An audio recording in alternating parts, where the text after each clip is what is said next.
Filming a spring tag when it's 100 degrees outside feels like the heat of summer? Yeah, that sounds about right.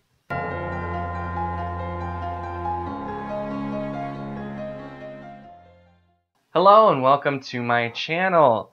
In this video, I will be doing the Spring Has Sprung tag, and I was tagged by Leslie from the Nerdy Narrative, and this is one where she commented too that she was getting it just before spring is technically over. This will very decidedly not still be in spring when this gets posted, because it's, I think, technically summer now, and even if it's not, it feels like summer. Like where I live, we've been going through a heat wave and a drought, so it's really hot, but I thought it was really fun to get tagged. I had just done some other tag videos because I hadn't been tagged in a while, and I'm like, I'm going to do some, and then all of a sudden I get tagged in some, so there'll definitely be more tags coming, but let's go ahead and get into this one. So the first question, and these are prompts with like a little bit of wording, so you'll see me looking over. Since they're kind of longer prompts, I left them up here. So flowers. All the flowers we remember are blooming again. Pick a book that's a fresh take on a retelling. So I don't really read a lot of retellings, pretty much at all, and so I had to really think about this one.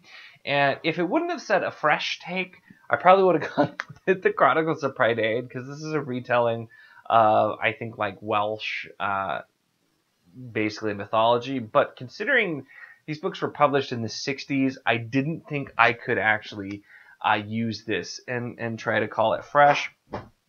So the only other one I could think of is actually Uprooted by Naomi Novik. I didn't actually realize at the time that this was a retelling when I read it, but I realized going in, because it has Baba Yaga in it and some other things. But this is the only Naomi Novik book that I've read so far. I really do want to read Temeraire. I've heard some interesting things about it, and I have the books. My TBR is just a very unforgiving mistress, so I have not I've not gotten to them yet. But this book I was gifted many years ago and decided to give it a read. I thought it was pretty solid, and so this is retelling, and I thought it was done in an interesting way. I'm not super familiar with the source material, but I know that she's done some other retelling type things, so that's really what I thought of for this prompt. Prompt number 2, Cadbury Mini Eggs. Obviously the superior springtime candy of choice. Pick a book that you consider to be a sweet treat. So I wasn't entirely sure what it means as a sweet treat, but immediately where my mind went to was Discworld. And so this is the one that I barely started it, if you can see the bookmark. But Discworld I've been using for the last year and a half as my kind of in-between books. When I'm reading a bunch of long books or slow books or just need a break, I grab a Discworld book. And they just are so fun. Most of them are pretty quick reads. Even the ones that are a little bit longer still read very, very quickly. I mean, usually, I don't know how well you can see that, but the print's pretty big, too. So it doesn't take long to get through. And they're just so fun and just the absolute best thing when you just, a little treat for yourself. So you can think of it that way. You're doing a lot of work, or in this case, reading, and you want a little break. You want a little sweet treat. Discworld. Absolutely fits that prompt for me. Number 3, allergies. Yeah, don't remind me. Seasonal allergies often make your eyes water. Pick a book that made you cry. So I never read a book that made me cry, mostly because I'm not much of a crier at anything. I mean, I don't cry at movies or TV shows either. It's not just books. I do have emotions, believe it or not, though. And so I just went with a book that was sad and that I did definitely feel a depth of emotion for. And there's a couple I probably could have chosen for this, but the one I went for was Ocean at the End of the Lane. This is an odd story, but it's basically a man is going back to the area he lived in, kind of a small town, for a funeral, and then very vividly remembering events of his childhood that he'd kind of forgotten. And it has this kind of magical realism, very low magic type in it, and it's you get basically the story of what he's describing happening told as a child would see it, where he doesn't fully understand things and he attributes some things maybe. So you could definitely interpret the magic parts as being real or just being as part of what he's determined happened when he was a small child. But this book was very sad, and it's a very, very short book. I read this in an evening, just starting at a few hours, and I was enthralled for such a short time, and really just like I could identify, I guess, with the character. I really felt a lot of connection there. So this was a very sad book. It actually, despite being sad, it actually is what broke me out of a reading slump when I read it. I just needed something different, and read that, and I really enjoyed it. It was short, and so that was definitely a great book. Some other Game Ed books have been hit or miss for me, but that was definitely one of the ones I really, really enjoyed. Number 4, Spring Cleaning, Out with the Old and In with the New. Pick a book to unhaul. So I didn't pick something out specifically after this, but I just grabbed my unhaul pile. Now the thing is, I just realized Gaiman's getting talked a lot about in this one. Most of the books that I have in my unhaul pile right now are because I'm dumb or just have double copies. But I have the second copy of Memory Souls I accidentally bought on Book Outlet, for some reason thinking this was the 4th book. I actually filmed the whole video of me specifically saying I had the first 3, including Memory of Souls, and then I had Memory of Souls, the 4th one. I edited it out, so it's not still in there. So I have that. I have The Price of War, which is the first, or this is actually the second half of the bind-up. I couldn't find the exact matching one of this, and so I ended up just buying full bind-up that has all 4, so I no longer need that. I have The Emperor's Blades, first book in the Unhewn Throne. I actually ended up winning a contest for all 3 books, and I already had the first one, so I'm going to be rehoming that one as well. And then we have the most recent double I accidentally bought, which is The Last Continent, which I have a list of all of the Discworld novels that I still need, because I'm trying to collect all 40, and I had not updated the list when I was at Half Price Books, and so I grabbed this one, and I already had this one. So that'll be going.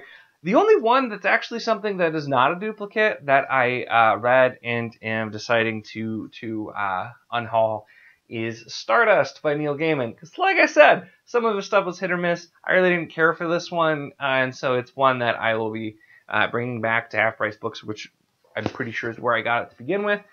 So those are the ones that I'm unhauling.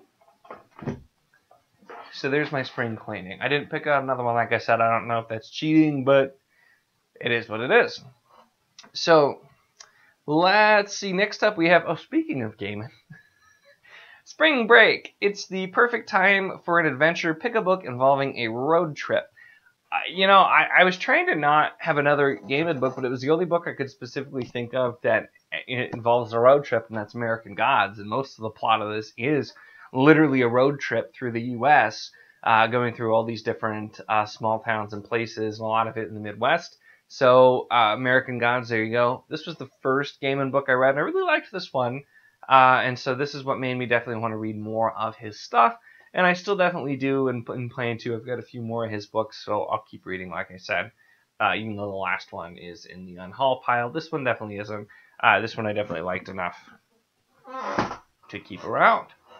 The 6th prompt is mating season. It's that time of year in the animal kingdom to make some babies. Pick a book with some smutty delights.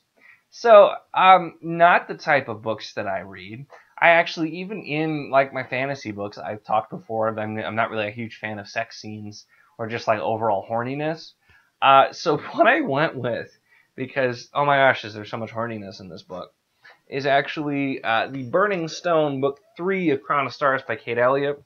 And I've read the first 4 at this point, and this was definitely my least favorite. It wasn't bad, but there was just so much horniness between teenage boys, and then there was some teenage girls, and it's just it was a lot in this one. And so that got a little tedious, especially in the middle, although the ending was fantastic, and book 4 was so good.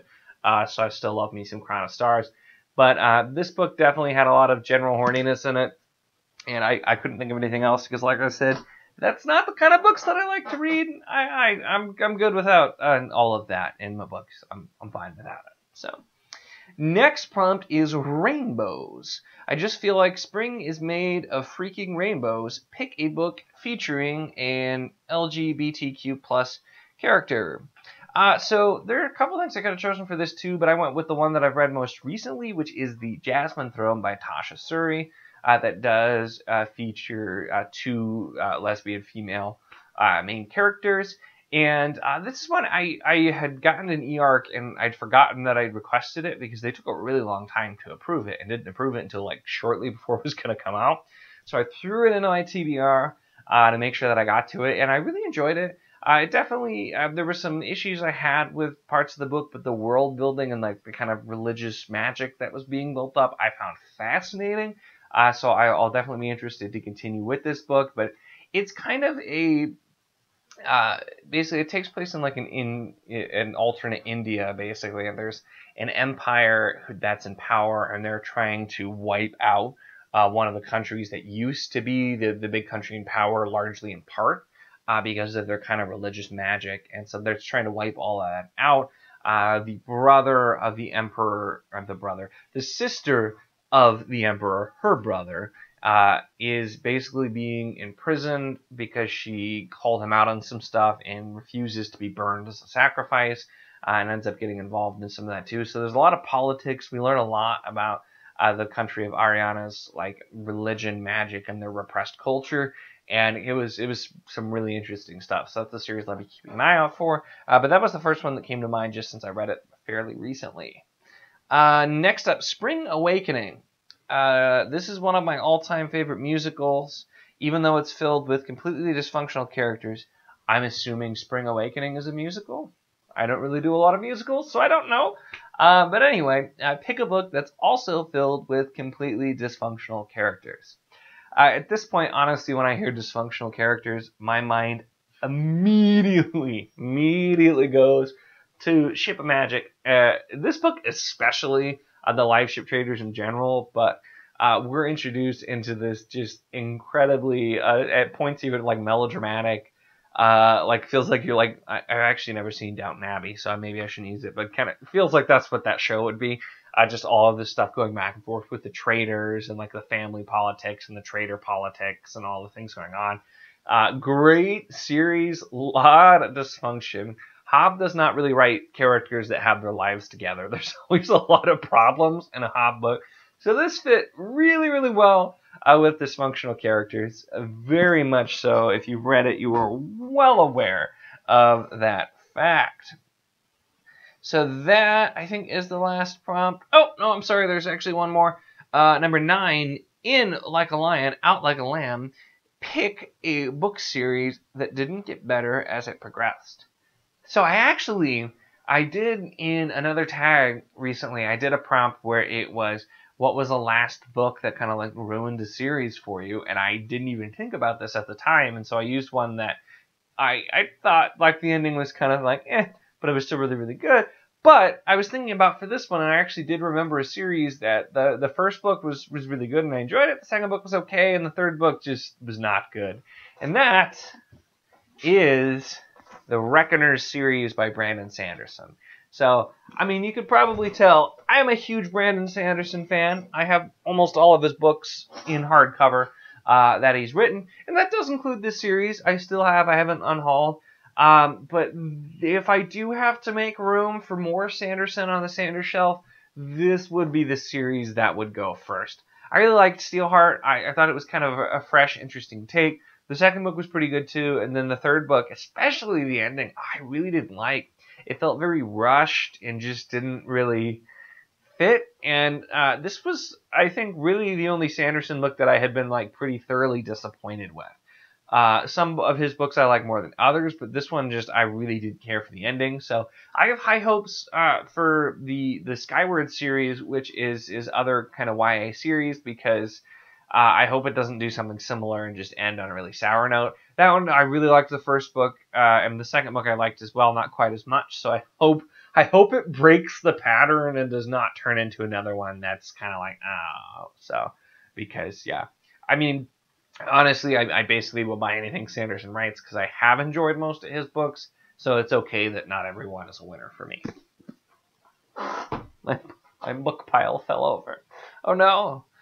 So that definitely was the last prompt. And this is then the 10th is to Fun in the Sun to attack some people. Now, I've commented in all of my recent tags that I need to be better about tagging people, but considering this is a spring-themed tag and I'm already getting to it late, I'm not going to tag anybody because I feel like we're just kind of like out of spring, and so this tag is now out of season, to stick with the tag.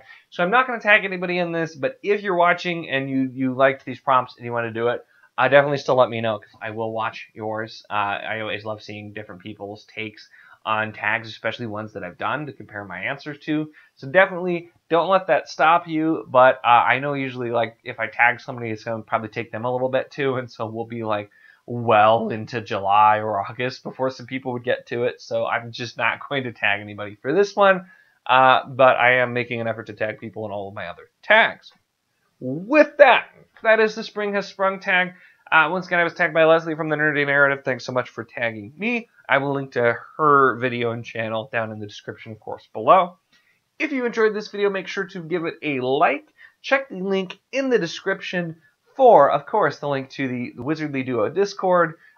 Always having a ton of fun there, and it's really, our community has grown a ton lately, and it's been really awesome. So many different people with a lot of different opinions on different books, and so we have a really wide range of people in the community now, and we're always happy to see it continue to grow. So definitely check out if that interests you, and of course, if you enjoy my content and you would like to see more, then make sure to subscribe.